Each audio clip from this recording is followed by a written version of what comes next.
¿Qué tal? ¿Cómo les va? Bienvenidos a La Bancada. Estamos con la información de la Cámara de Diputados aquí en una semana corta y hasta ahora sin actividad prevista en la Cámara de Diputados, pero sí en el Senado, donde está prevista, convocada, digamos mejor, una sesión para el viernes. Estos son los títulos del día.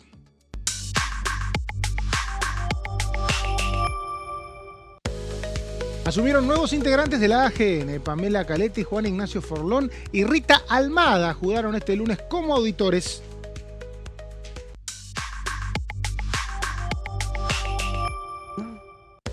Presupuesto 2026 sin modernización laboral, el temario que incluye a la ley de leyes y la inocencia fiscal, se tratará este viernes en el Senado.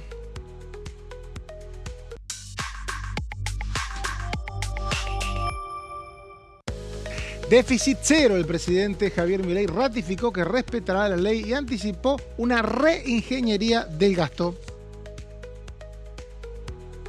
Bueno, y estamos con lo que tiene que ver una previa de una sesión el próximo viernes sobre el presupuesto en el Senado de la Nación. No pude presentar, y ahora sí presento a mi amiga personal, que no sé si ella lo va a desmentir, Jessica Calcaño. ¿Sí? ¿Cómo le va, Mauricio? Mi amigo amiga, personal también. Bueno, gracias. Digo amiga porque se enojan después señora, señorita, entonces más fácil ya no sabés cómo nombrarnos. Ya no sabés. Digo amiga, no se enojó nadie por ahora. No, ya se va a enojar alguien, pero bueno. No lo creo. ¿Qué nos espera el viernes, Jessy? Y veremos, la inocencia fiscal es lo que está descontado, va a conseguir su sanción definitiva el viernes en el Senado, eso no hay ningún inconveniente.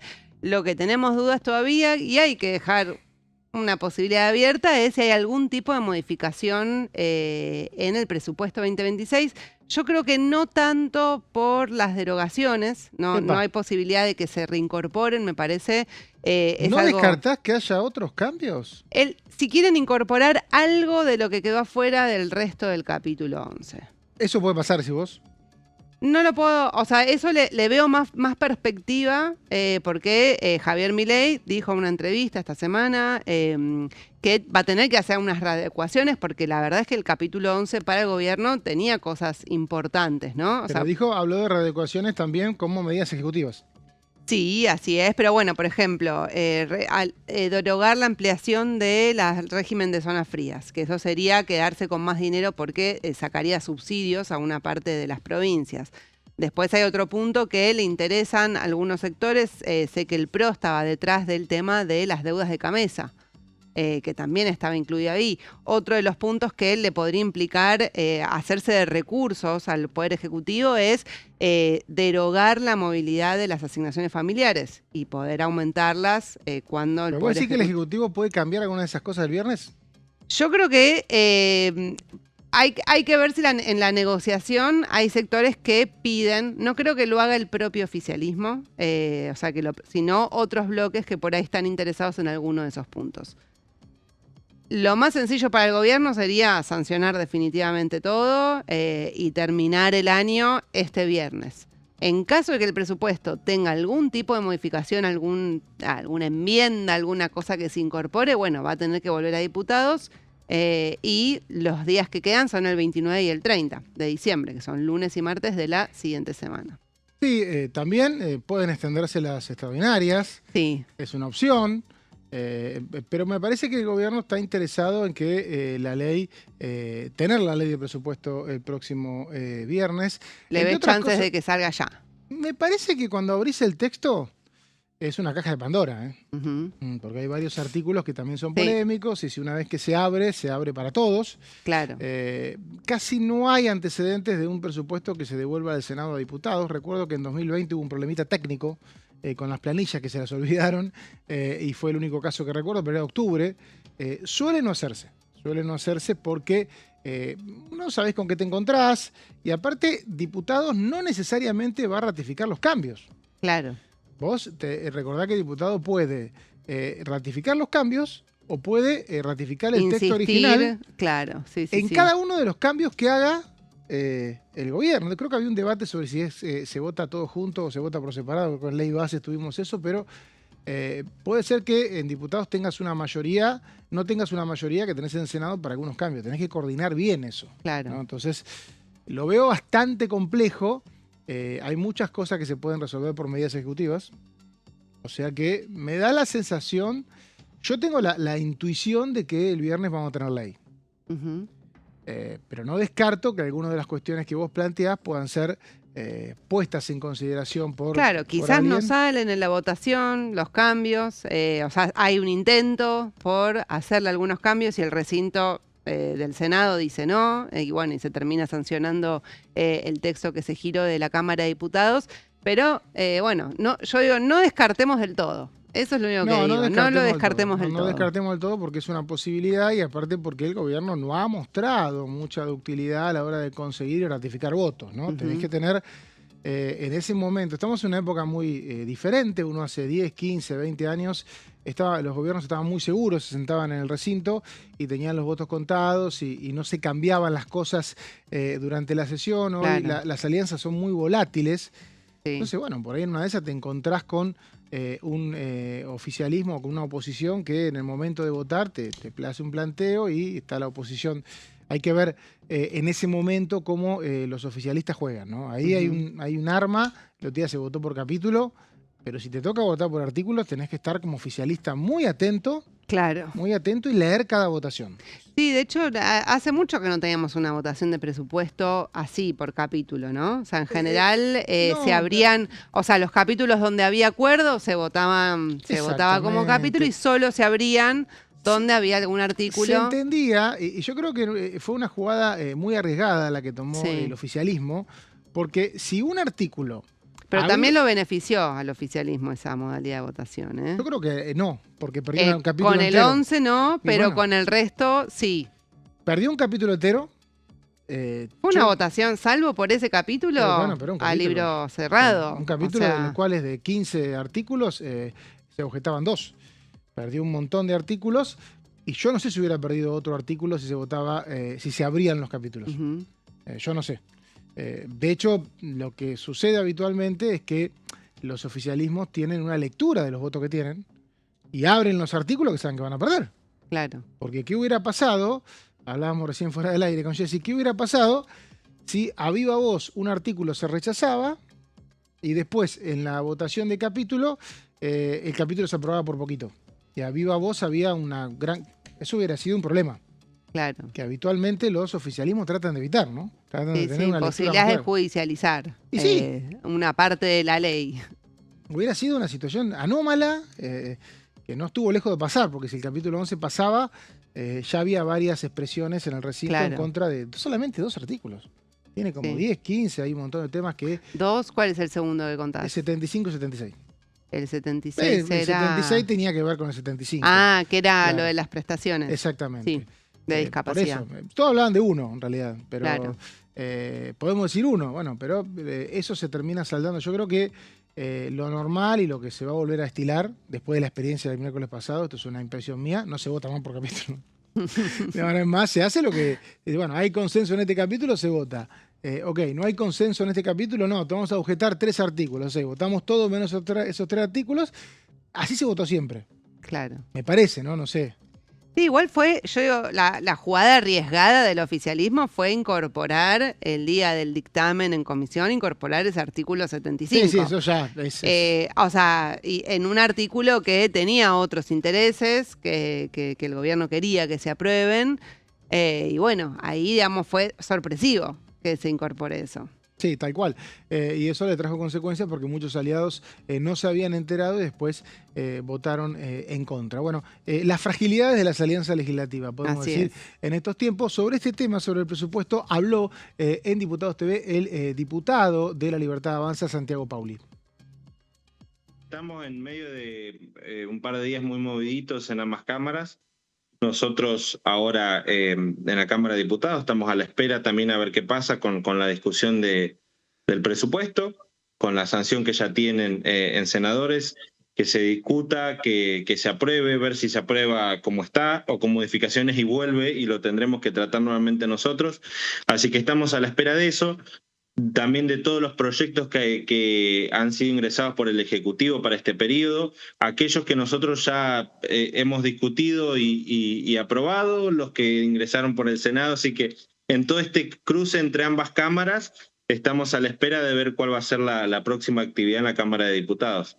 el gobierno avanzó desde que el presidente Milei está en funciones en un reordenamiento del esquema de subsidios para la energía, tanto en el concepto de qué es una zona fría, qué tipo de subsidio tiene que recibir y muchas otras discusiones que a mí me parece importante darlas. ¿Por qué? Porque nosotros venimos de un esquema en el que se subsidiaba libremente, con un criterio amplio, la energía. Entonces, no es lo mismo tener la energía, el gas o la luz subsidiada si vos lo necesitas a que si no lo necesitas. Entonces, claramente se avanzó en reordenar esto, que sea por ingresos, también la discusión que sea por zonas, como la estamos teniendo ahora. Yo estoy de acuerdo en que veníamos de un esquema muy desordenado en donde personas de altos ingresos tenían subsidiada la energía y muchas veces eso también perjudicaba a personas de bajos ingresos o de zonas que lo necesitan mucho más, como es el caso de la nuestra, en la que no podía seguir igual. Entonces, esa discusión había que darla, se dio, ya muchas cosas avanzaron por la decisión del Ejecutivo y otras quedan discutirla en el Congreso, así que estoy totalmente a favor de que discutamos esto porque había mucho desorden. Nosotros queremos garantizar que la energía le llegue a quien la necesita de una forma accesible. Me parece que es necesario. Nosotros en Tierra del Fuego teníamos esa discusión, se subsidiaba a las grandes empresas de la misma manera que una familia de bajos ingresos. Entonces creo que había un montón todavía ahí pendiente por ordenar. Escuchábamos a Santiago Pauli, diputado de La Libertad Avanza de Tierra del Fuego. Y bueno, y una de las noticias que tuvo la semana pasada es que la reforma laboral, la modernización laboral, como le llama el gobierno, tuvo dictamen en el Senado, pero quedó abierto a modificaciones para el 10 de febrero, una fecha prevista para la sesión. Por lo que uno puede entender la decisión que tomó la jefa del oficialismo del Senado, Patricia Bullrich, existe consenso entre un grupo grande de senadores para abrir una discusión, pero la discusión está abierta y el proyecto que se envió se puede cambiar mucho para que sea aprobado. Me animo a decir que es un proceso que recién empieza y que va a ser bastante largo, pero se estudió todo en detalle, letra por letra, coma por coma, por eso me mira con cara desafiante, a ver qué voy a decir. Jessica, es que siempre tenemos debates al respecto. Tenemos debates cantando. al respecto, no se filman, pero y ahora van a tener debate los senadores. Sí, así es, van a tener debate los senadores y después va a tener que pasar por la Cámara de Diputados. ¿Sabes qué me hace acordar esto? Y de paso voy a saludar a una persona que hemos visto laburar mucho, que conocemos, que es Laura Rodríguez Machado, la diputada, que bueno, es cercana a Patricia Bullrich, y estuvo todo un año 2024 con 6, 7 proyectos, y lo fue cambiando, fue negociando hasta que le encontró la vuelta. Me parece que con la reforma laboral... En legislación penal. En legislación penal. Me parece que Patricia Bullrich va a hacer algo parecido y va a entrar en una negociación hasta que llegue consenso, ¿no? Vos decís que en febrero no pasa. No hay que entusiasmarse con la fecha, eso digo. Ok, bueno, hay que dejar abierta la fecha. Lo que sí decías, bueno, hay dictamen del Senado, de las comisiones del Senado.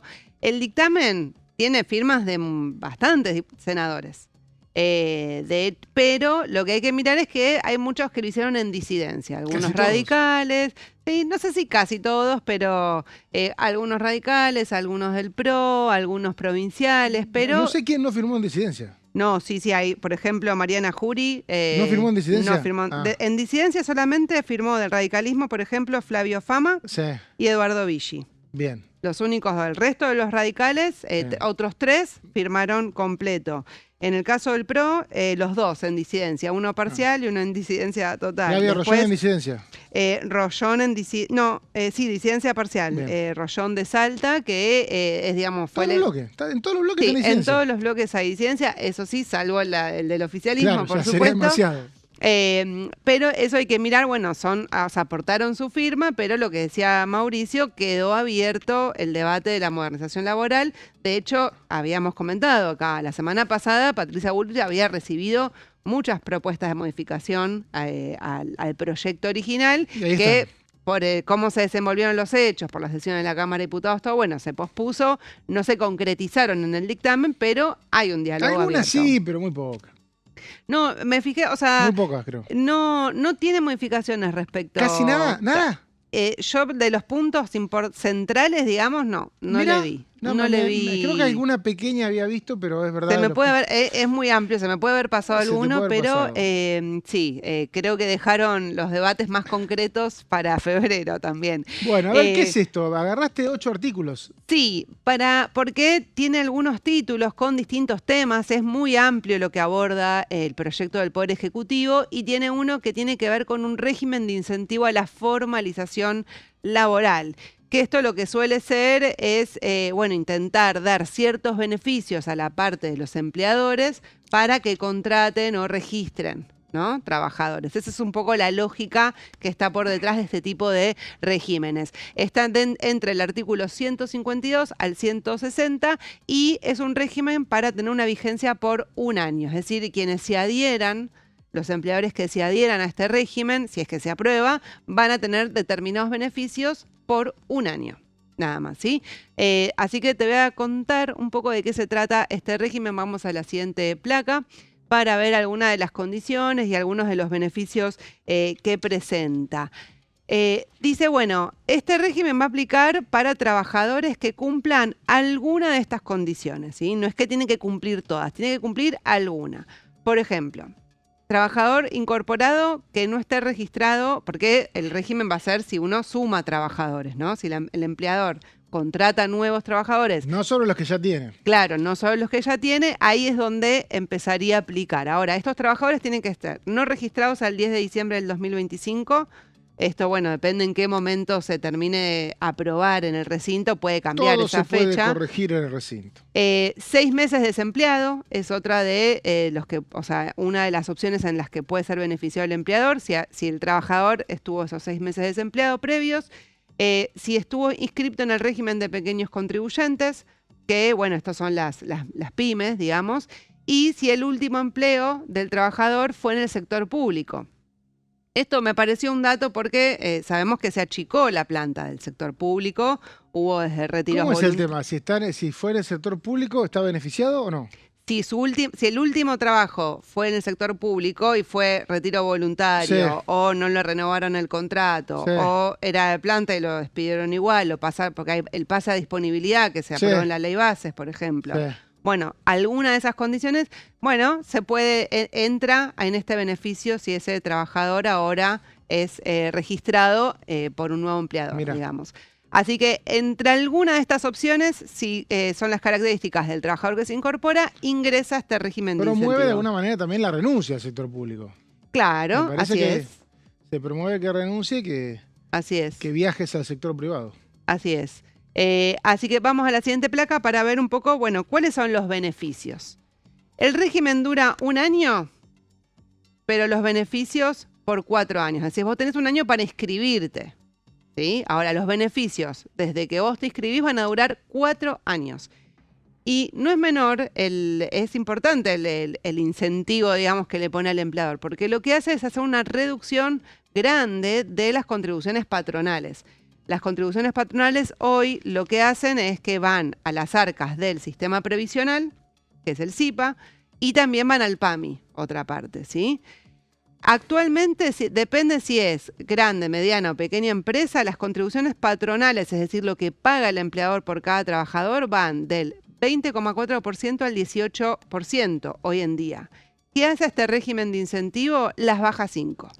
Es decir, baja aproximadamente un 75%. Sí, es importante seguir remarcando lo que dijiste. Esto es para los nuevos empleados. Los nuevos. Te va a escuchar un pyme que vos los conocés y va a decir, ¿dónde pasa eso hoy? No, claro. Tranquilo. De hecho, hay un apartado que ahora creo que sí, lo teníamos. O sea, hay límites, ¿no? Dicen, claro, no es que si vos ya tenías registrados y los haces renunciar a todos para que se vuelvan a incorporar, eso no vale. Eso no vale. No vale, está puesto. No se entusiasmen. Claro, está puesto entre estos artículos que eso no va a estar permitido, no va a ser considerado como un nuevo empleador. O sea, los que vos ya estuviste registrados no ingresan, empieza a regir por los nuevos que vos contratás, ¿sí? De todos los nuevos, bueno, tenés esta rebaja que es de aproximadamente, es grande, una baja de casi el 75%, más o menos, de las contribuciones patronales.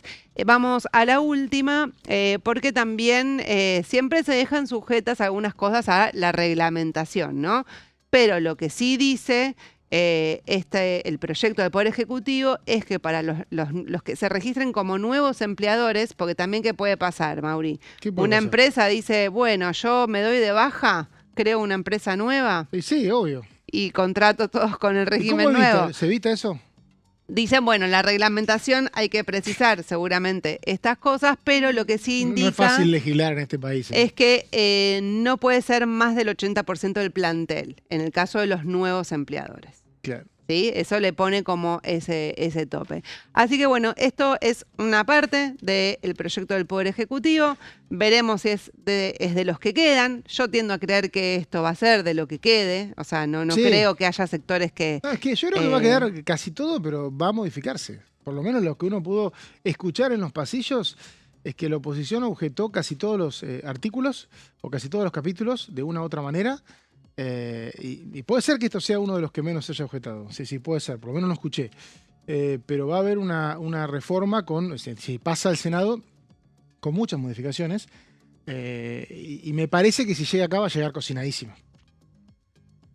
Veremos. Va a llegar cocinadísima porque le van a hacer tantos cambios que no va o por lo menos no va a quedar margen para la discusión. Por lo menos ese clima que vi. O sea, vos ves un enero de mucha negociación todavía. Sí, o febrero también. Sí, febrero desde ya, pero bueno, el objetivo que puso Patricia Bullrich en el Senado es una sesión el 10 de febrero. Yo creo que 44 votos hay sin Unión por la Patria. Me da la sensación, por lo menos lo que uno escuchaba, es que ese es el piso de votos que quiere Bullrich en el Senado, no el techo. Uh-huh. O sea, Pero para eso tiene que trabajar. Quiere una ley por 2/3. Claro. La hemos escuchado a Bullrich hablar del Código Penal en esos términos, que quiere leyes amplias con mucho consenso, que no sirve una ley que se por un voto claro, ahí, es que el festejando tema medianoche. ahí también, bueno, toda la parte de servicio esencial, que es contra el derecho a huelga y que la justicia lo frenó, digamos, porque es inconstitucional, según la justicia y demás. Bueno, esto está incluido Hay mucho, en el lo que más proyecto. debate hay Si es tiene 2/3 es otro cantar. lo que más debate hay sobre la indemnización, la famosa FAL. Eso me dijeron que fue lo que más debate hay.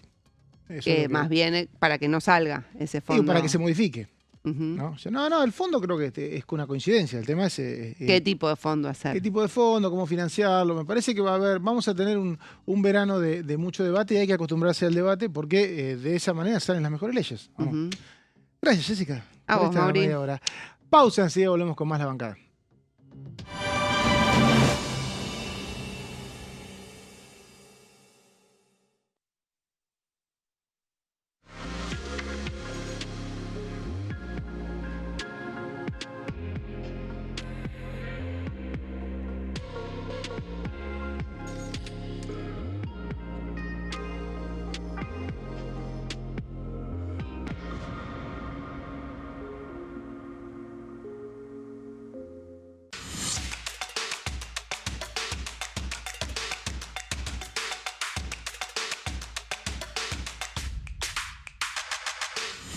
Quórum, de lunes a viernes, 14 horas. ¿Qué función cumple el Congreso? El Congreso ejerce su función legislativa a partir de la deliberación y sanción de leyes que busquen el bien común de todos los habitantes. Durante 2024 se sancionaron 44 normas de enorme trascendencia, como la Ley Bases y Puntos de Partida para la Libertad de los Argentinos, la Ley de Medidas Fiscales Paliativas y Relevantes y la Boleta Única de Papel. La Constitución Nacional determina las atribuciones del Congreso, las cuestiones sobre las cuales puede y debe legislar, así como sus limitaciones. También establece la relación entre los distintos poderes, que es fundamental para equilibrar el sistema republicano. Además de legislar, el Congreso tiene la función de ejercer el control del Poder Ejecutivo, entre otras atribuciones. Ese control incluye el pedido de informes, las interpelaciones, la actuación de la Auditoría General de la Nación, dependiente del Congreso, la posibilidad de solicitar juicio político y la aprobación de las cuentas de inversión. Desde la reforma constitucional de 1994, el jefe de gabinete de ministros tiene la obligación de concurrir periódicamente al Congreso para informar acerca de la marcha del gobierno. Este informe se realiza alternadamente en cada Cámara del Congreso.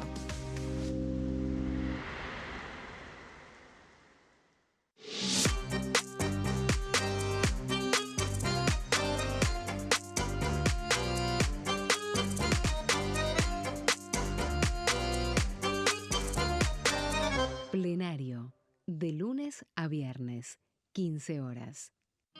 El sarampión es una enfermedad viral altamente contagiosa. Que no juegue con tu hijo. Puede poner en riesgo especialmente a menores de 5 años no vacunados. Ante la aparición de fiebre y manchas rojas en la piel, consulta de inmediato con un médico. La vacuna es la única forma de prevenirlo y es parte del calendario nacional de vacunación. Es segura, gratuita y está disponible en vacunatorios, centros de salud y hospitales públicos del país. Vos ya tenés esta vacuna. Dásela a tus hijos. Elegí prevenir.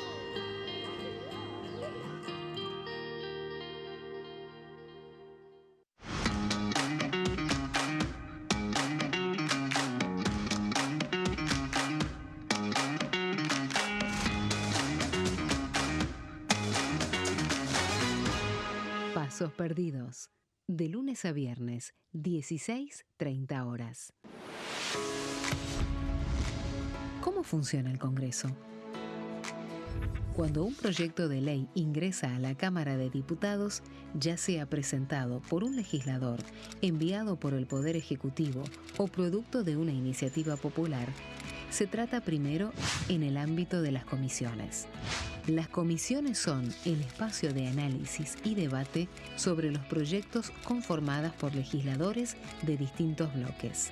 Hay 46 comisiones permanentes que son centrales en la discusión parlamentaria, como Presupuesto y Hacienda, Asuntos Constitucionales o Legislación General. Existen también 32 comisiones especiales que tratan temas específicos. En su mayoría son bicamerales, es decir, que están compuestas por diputados y senadores, como la bicameral de trámite legislativo, encargada de analizar los decretos del Poder Ejecutivo. Para que un proyecto sea tratado en el recinto, debe contar con el apoyo de la mayoría de los integrantes de las comisiones a las que haya sido girado. Al finalizar una reunión de comisión, se dictamina sobre la pertinencia de tratar el proyecto en el recinto. El dictamen puede plantear la aprobación del proyecto o su rechazo.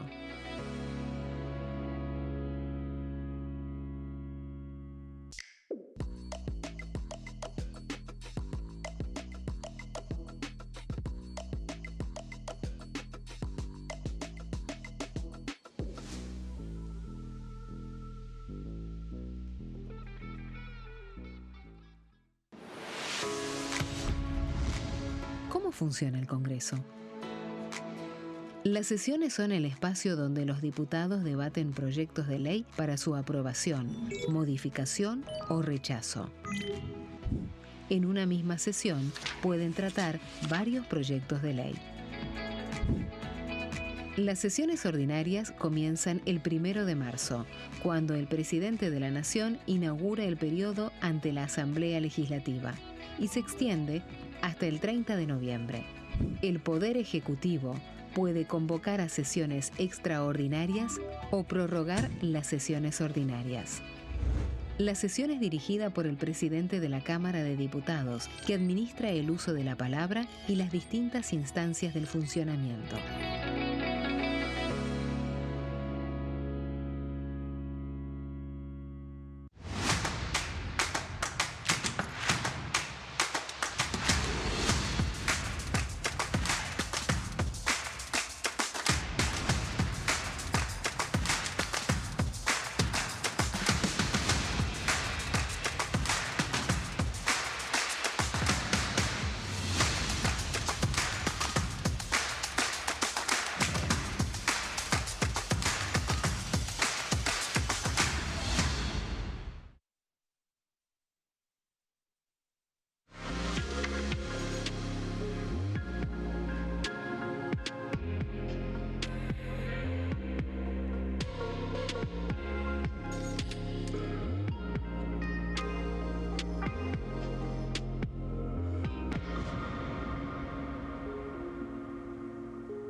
Segundo bloque en la bancada. Me acompaña el señor Leo Feredes. ¿Cómo le va? ¿Cómo le va cantando? ¿Qué tal? Bien, bien, Buenas bien. tardes. Tiene otro color de pelo esta semana, ¿no? Y porque antes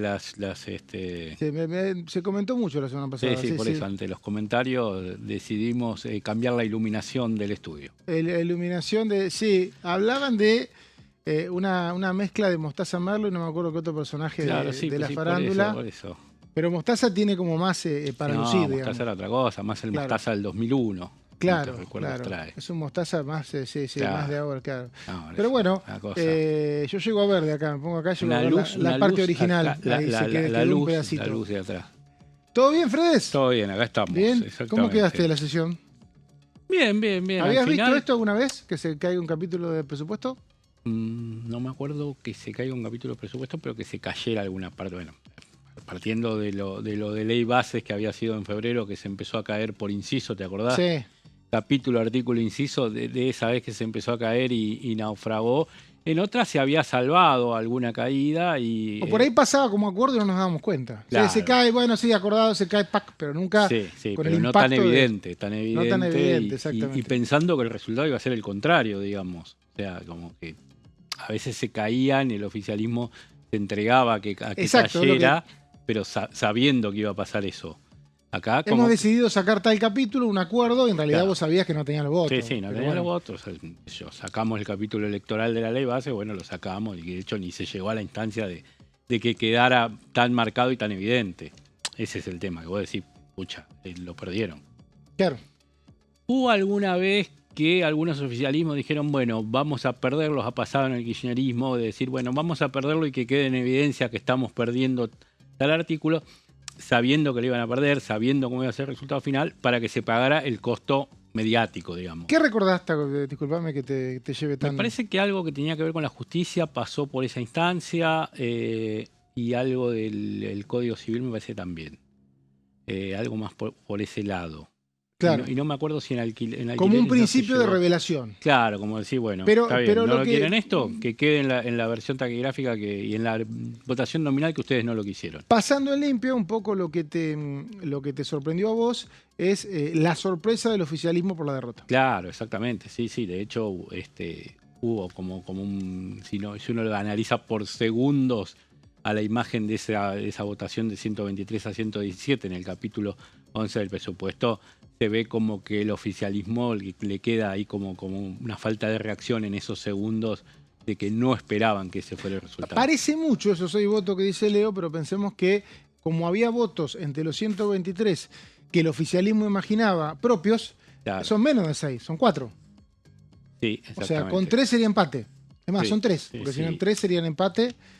Y de hecho eran votos, digo, la abstención o que no hayan votado Sago y Falcone, que fue un poco determinante, más esos 3 radicales que estaban dando vuelta. Uno siempre, sobre todo en los minutos posteriores, en las horas posteriores, se trataba de buscar quién era, quién le faltó. Y lo que vos decís, si son 3 que están acá, no están allá, entonces no son 6 los que fallaron, son menos. Y algunos ya lo venían anticipando también. Lo que pasa es que el oficialismo se ilusionó o creó una falsa expectativa. Pero con esa votación que hubo, que por capítulo o artículo. En esa, digo, en esa... Pero, a ver, ¿y vos no leíste lo mismo? Por eso, sí, algunos decíamos, algunos colegas, incluso algunos diputados decían, bueno, esta es la votación testigo, la votación clave que va a marcar lo que va a pasar después en toda la jornada. Se supone que te complicabas la vida si querías votar en contra de un artículo y ponías que se tenía que votar por capítulo.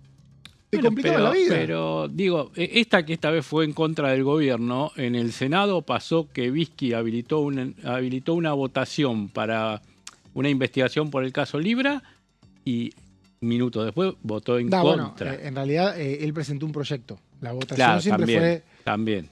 La votación, sí. Y bueno, después hubo... Sí, no, en realidad fue lo mismo. Porque, claro, tenés razón, porque en realidad él habilita la sesión. No, es verdad. Y ahí las negociaciones que por eso, si habilitó la sesión, entonces va a votar de tal manera. Entonces decís. ¿Y eso por qué te parece? ¿Que hoy tenemos que acostumbrarnos a una negociación en tiempo real, Leo? Sí, digo, también los que decíamos no es testigo. Bueno, tampoco es que va a haber una gran diferencia. No, pero al estar en márgenes tan pequeños... Pero eran de 18 votos la diferencia. Claro, 130 a 112. Fue sí, la votación de... Había ausente. Había ausente. Bueno, 130 bajó a 117. Digo, la oposición encabezada por Unión por la Patria sabiendo que no llegaba a ganar esa votación o a ganar la votación durante el día, no puso toda la carne al Está bien, asador. pero de 130 a 117 es una baja importante. Eso sí, es importante la baja de... Bueno, pero eso también es lo que se dijo en días posteriores, la falta de negociación previa con Provincias Unidas, sobre todo con la provincia de Córdoba, que marcó la abstención de todo este bloque o el voto en contra. Eso fue clave. Al oficialismo pensaba que le alcanzaba con otros bloques y que no necesitaba ir a Unión a Provincias Unidas. Bueno, finalmente se demostró que necesitaba de todos y hay que ver qué va a hacer para la próxima sesión, teniendo en cuenta cómo quedó ahora la relación con el PRO después de haber votado lo de la GN. Bueno, hablaba del tema presupuesto, que obviamente es el tema de la semana, el diputado de Innovación Federal, Bernardo Biela. Desde ya nosotros necesitamos fortalecer a nuestras provincias. Este presupuesto es un presupuesto bastante acotado de lo que uno esperaba para la provincia de Salta y también para la provincia de Misiones y también para la provincia de Tucumán, porque estuve hablando con otros colegas de otras provincias en donde han quedado muchos puntos al aire y vamos a necesitar negociar con el Poder Ejecutivo Nacional para que otras partidas presupuestarias vengan hacia la provincia. Le voy a dar un ejemplo. Hay una ruta que se la conoce acá como la Ruta de la Muerte, que es la Ruta 934, que va desde una ciudad que se llama Rosario de la Frontera hasta el límite con Jujuy. Es una autovía que está destruida y tiene un presupuesto solo de 10.000 millones de pesos, que aproximadamente alcanzará para pavimentar 15 kilómetros haciéndola de nuevo la ruta. Por ende nos quedan casi 200 kilómetros para dialogar con el Poder Ejecutivo. Es decir, que lo primero que vamos a trabajar es en generar partidas presupuestarias más coherentes. Se nos cortó. Ahí viene. Ahí seguimos. Hola, ahí volvimos.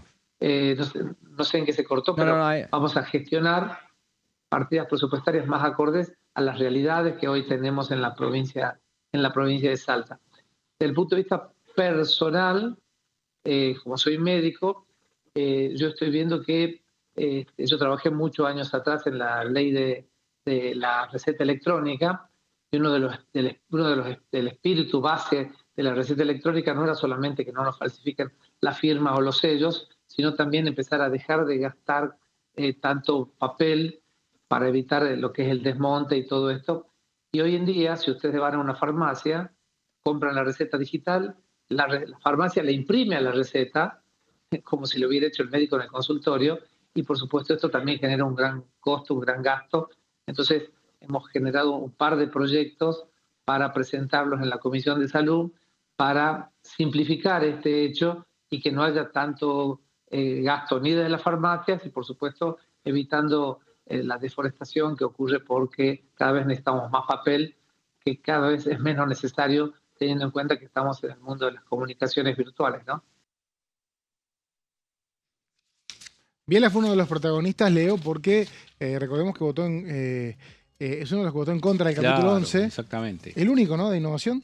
El único de Innovación, los otros 3 misioneros lo hicieron a favor del proyecto y de ese artículo, y lo que es el interbloque Innovación Federal, que también están justamente los salteños, hicieron estos 2 y 1 que decíamos. ¿Son 4 salteños o 3?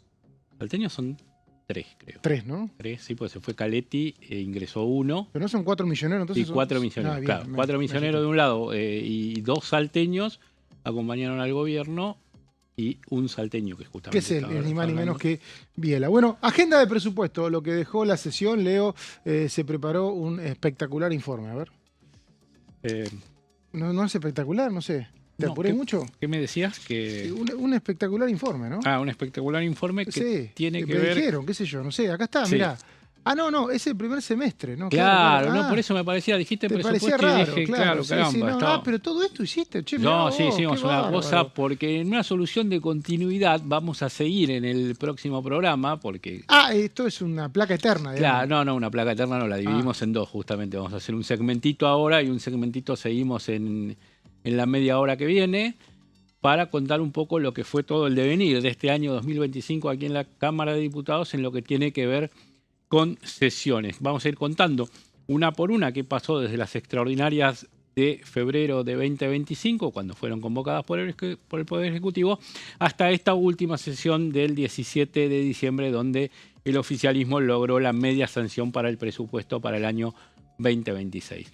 Empezamos el 6 de febrero, primera fecha de extraordinarias. Se va a dar un poco si todo está como se dice previsto, si Patricia Bullrich el logra... gobierno tuvo un buen febrero.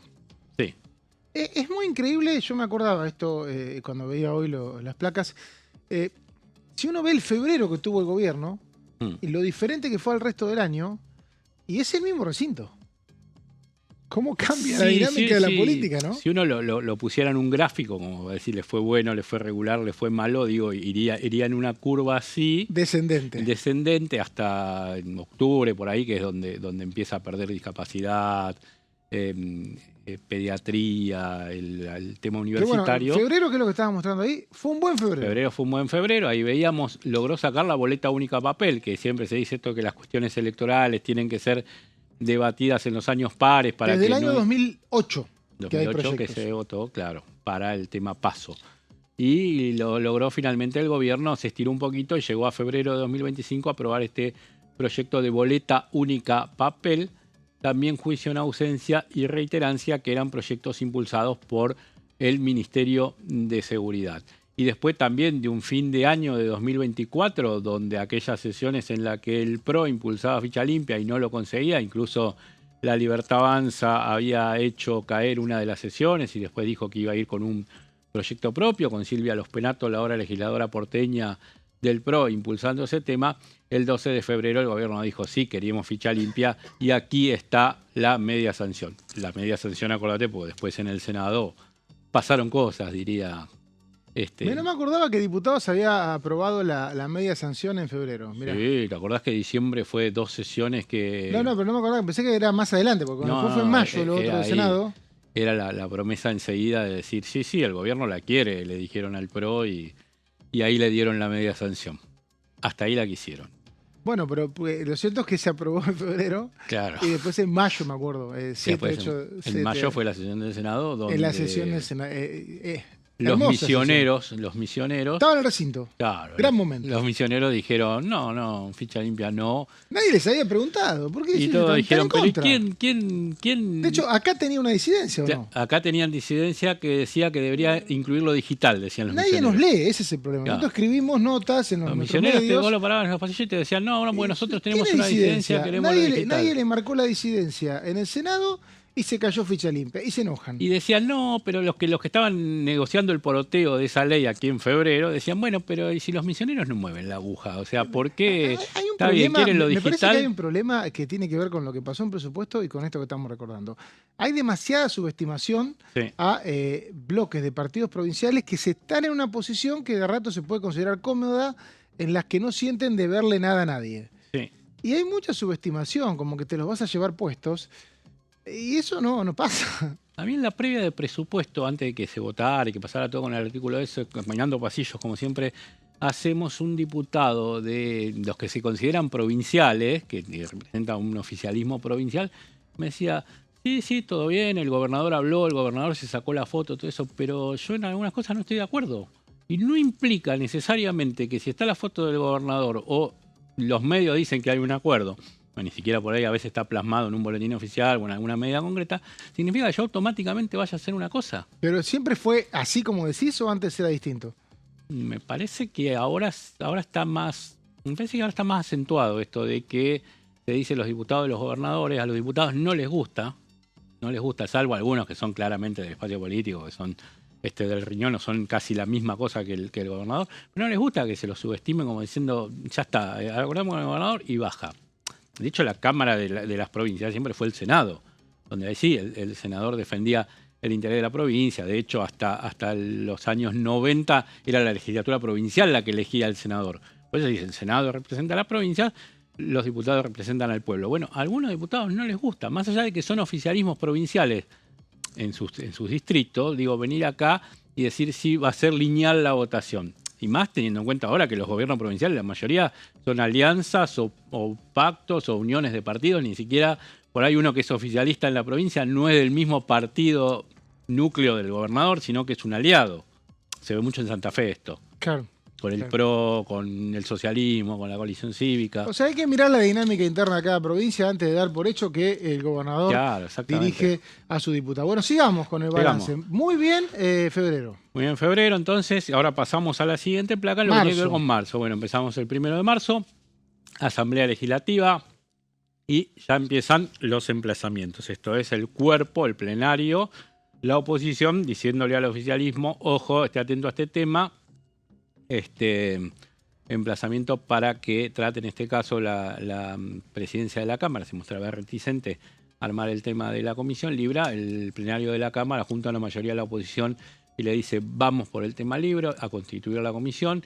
La emergencia en Bahía Blanca, que había sido azotada por un temporal en el mes de marzo, creo, en febrero, esto se votó en marzo, y autoridades de la Comisión de Juicio Político, allí el plenario se quedó sin quórum cuando se intentó que fuera Marcela Pagano, la presidenta de la comisión. No es rubricada su presidencia por el oficialismo de la Libertad Avanza, entonces ya quedó eso suspendido. Siguiente placa, vemos continuidad del mes de marzo, el 19 de marzo la validez. Ese fue el último gran triunfo del gobierno. Exactamente. La validez del decreto de deuda, el gobierno entendió que se podía hacer el tema de la deuda por un decreto para que con el solo aval de una Cámara tuviera vigencia. Con el número que tenían diputados lo logró y no hubo quórum para tratar el tema de las jubilaciones, aumento jubilatorio que pedía la oposición. Y el 8 de abril ya el caso Libra pasa al plenario, se dice, crea la formación de la comisión con aquel 14-14 que quedó empardado y que no permitió que funcionara durante un tiempo, y un emplazamiento en ese 8 de abril para que se tratara en el plenario, en comisiones mejor dicho, el tema jubilaciones y discapacidad. Aumento a jubilados y emergencia en discapacidad. Vemos la siguiente placa, llegamos al mes de mayo, terminamos abril primero, el 16 viene el jefe de gabinete, hace una parte en lo que tiene que ver con el informe en sí de gestión. Estaba el tema Libra sobre la mesa, pero se había acordado que fuera el 22 de abril la sesión sobre Libra, que finalmente se pasó para el 29, una semana después, porque en el 22 se hizo una sesión de urgencia para homenajear al Papa Francisco que había fallecido días antes. Sigamos, que llegamos a junio. Vamos a todo vértigo, 21 de mayo, ahí sí ya se lleva el tema jubilaciones moratoria al recinto, emergencia en inundaciones para el norte de la provincia de Buenos Aires, inundaciones que habían afectado. No tuvo quórum. No, exactamente, esos temas, el 21 de mayo no tuvieron quórum. ¿Por qué? Porque estaba incluido en el temario el tema del AGN. Fíjate lo que pasó en diciembre y lo que pasaba el 21 de mayo. ¡Ay, qué lejos quedó! Pretendía, parte de la oposición, que Emilio Monzó estuviera integrando la auditoría porque consideraban que ese espacio merecía una silla en la auditoría. Y el 4, todo eso se aprobó, más discapacidad. Más discapacidad y sacando el tema de la AGN. Cuando sacan el tema de la AGN, se destraba la sesión de jubilaciones y moratoria. Este es el primer semestre. Ese es el primer semestre. Ya después de junio no tuvimos más nada. Después junio no. Un año muy intenso. Un año, ¿cómo? No, después campaña, vacaciones de invierno. Claro, el punto es que la campaña no empezó como hasta agosto. No. Había ahí un poco de ruido por el tema de algunas elecciones en las provincias. Claro, exactamente. Pero campaña en sí no, porque no hubo paso. No hubo paso, exactamente, se habían suspendido. Pero bueno, esto es el primer semestre y en el próximo programa, que voy a tener que estar reemplazando a mi amigo Ombón, que tiene un compromiso familiar importante, vamos a estar con el segundo semestre. Y ahora vamos a escuchar algunas otras palabras que nos dejaba el diputado de Innovación Federal, Bernardo Biela.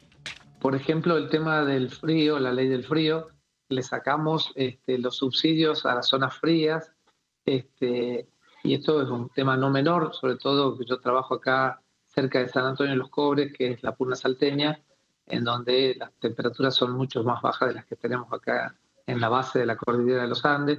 El tema de quitarle la movilidad a las asignaciones familiares, como a la UH, también es algo que también nos hacía un poquito de ruido, porque después se iba a tener que generar este incremento de alguna otra manera, porque hoy en día lo tiene encadenado a lo que es la inflación.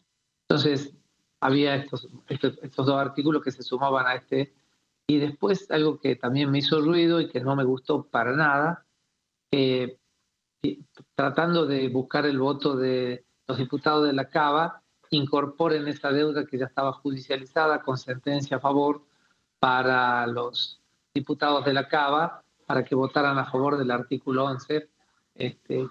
Personalmente me pareció hasta como que te estoy intentando sobornar de que votes a favor del capítulo 11, porque mira, acá te estoy dando la plata que te estoy debiendo.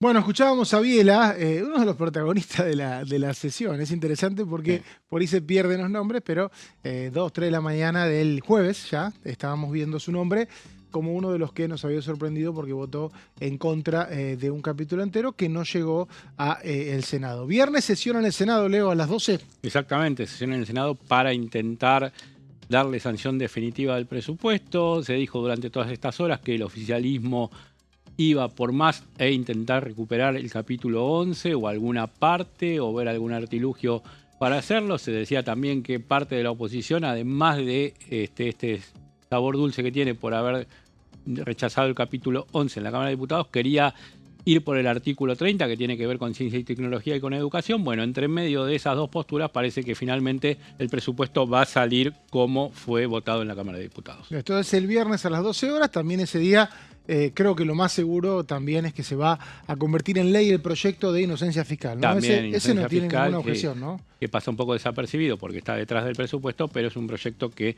seguramente sí va a tener los votos para convertirse en ley. Bueno, nos vamos de este programa, que es La Bancada. En un ratito volvemos con Quórum. Gracias, Leo, por esta media hora. Nos vemos. Gracias a ustedes también. Y volvemos a las 13 acá mañana en La Bancada.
Plenario, de lunes a viernes, 15 horas.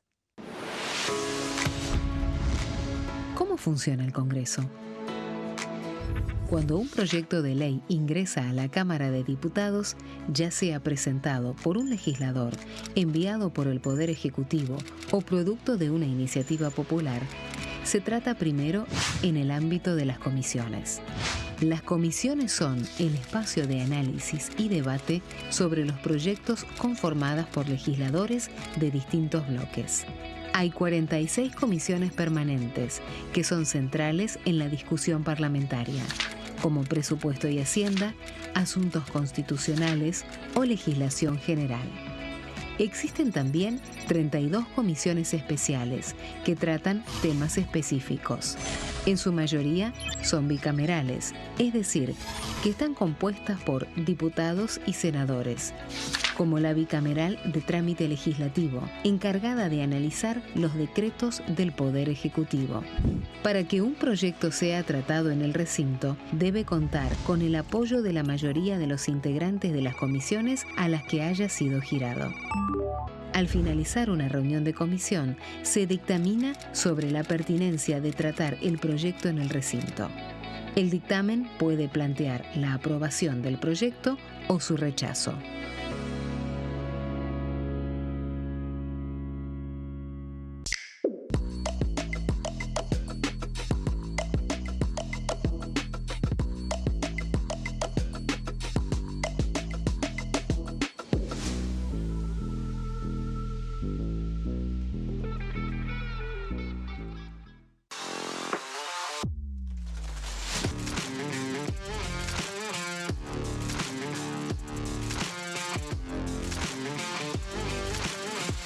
Orden del día, de lunes a viernes, 11 horas. ¿Qué función cumple el Congreso?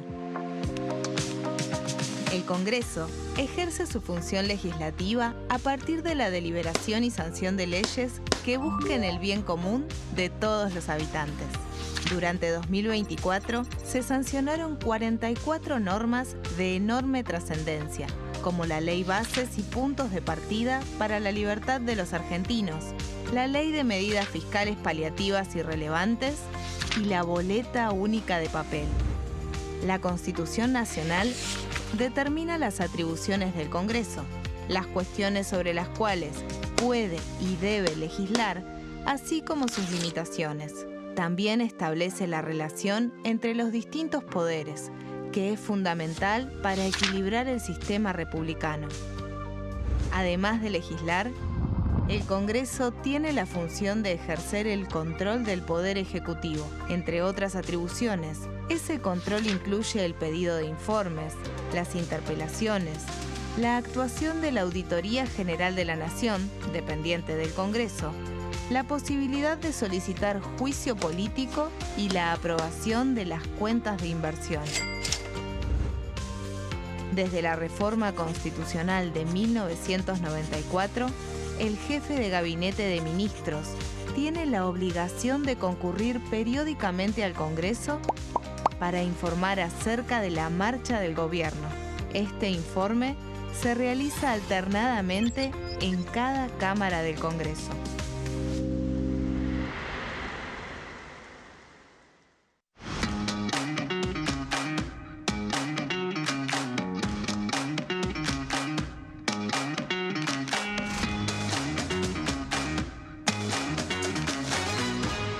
Pasos perdidos.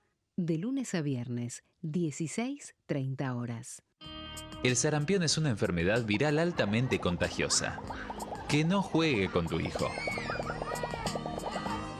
Puede poner en riesgo especialmente a menores de 5 años no vacunados. Ante la aparición de fiebre y manchas rojas en la piel, consulta de inmediato con un médico. La vacuna es la única forma de prevenirlo y es parte del calendario nacional de vacunación. Es segura, gratuita y está disponible en vacunatorios, centros de salud y hospitales públicos del país. Vos ya tenés esta vacuna. Dásela a tus hijos. Elegí prevenir.